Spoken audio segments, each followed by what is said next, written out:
तो दोस्तों UCO bank ने अपने क्वार्टर थ्री के नंबर को डिस्क्लोज कर दिया है। तो चलिए देखते हैं क्या है क्वार्टर थ्री के नंबर्स के अंदर। डाटाबेस के लिए लाक्स में दिया गया है, मैं आपको क्रोस में कन्वर्ट करके समझाता हूँ कैसे क्या हुआ है। पिछले क्वार्टर की बात करें तो पिछले क्वार्टर में कंपनी ने 5,865 करोड़ के आसपास का नेट इनकम जनरेट किया था। पिछले साल 5,450 करोड़, अभी देखें तो बढ़ के 6,412 करोड़ के आसपास कंपनी का जो नेट इनकम है वो आपको जाता हुआ देखने को मिल रहा है।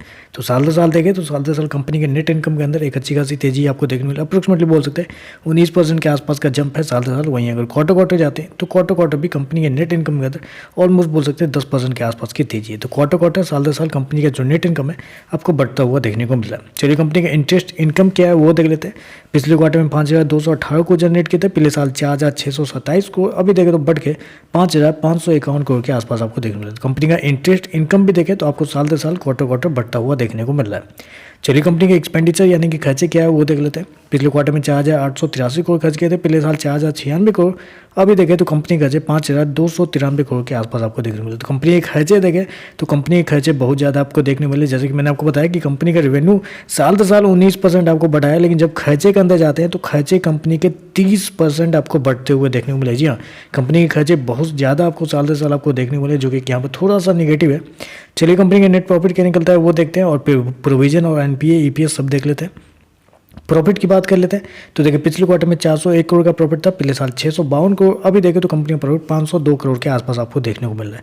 तो साल दर साल देखें तो साल दर साल कंपनी की जो प्रॉफिट है उसके अंदर एक अच्छी खासी गिरावट आपको देखने को मिला। अप्रोक्सीमेटली 23% के आसपास की गिरावट है। मेरे हिसाब से पहली बार ऐसा देखा गया है, मतलब इस क्वार्टर थ्री की मैं बात कर रहा हूँ, क्वार्टर थ्री में पहली बार ऐसा देखा गया है कि छोटे छोटे जितने भी बैंक्स हैं उनके प्रॉफिट के अंदर साल दर साल गिरावट आपको देखने को मिली। ये थोड़ा सा नेगेटिव नंबर है मेरे हिसाब से यूको बैंक के द्वारा, क्योंकि सभी के नंबर अच्छे आए हैं, आईओबी हो या महाराष्ट्र बैंक हो या जितने भी छोटे छोटे बैंक से जितने भी साउथ इंडियन बैंक है सभी के नंबर अच्छे हैं साल दर साल, लेकिन यहाँ पे कंपनी का प्रॉफिट साल दर साल गिरना मेरे हिसाब से थोड़ा सा नेगेटिव है। चलिए कंपनी का ईपीएस क्या है वो देखते हैं। पिछले क्वार्टर में 34 पैसे का ईपीएस था, पिछले साल 55 पैसे का, अभी देखें तो 42 पैसे के आसपास आपको देखने को मिल रहा है। चलिए कंपनी का ग्रोस एनपीए क्या है वो देखते हैं, नेट एनपीए क्या है वो देखते हैं। तो ग्रोस एनपीए की बात करें तो पिछले क्वार्टर में कंपनी का ग्रोस एनपीए 4.14 था, पिछले साल 5.63, अभी देखें तो गिर के 3.85 है। तो ग्रोस एनपीए कंपनी का साल दर साल क्वार्टर क्वार्टर आपको गिरता हुआ देखने को मिला, जो कि एक अच्छी बात है। नेट एनपीए पिछले साल 1.66 था, पिछले क्वार्टर में 1.11, अभी देखें तो 0.98।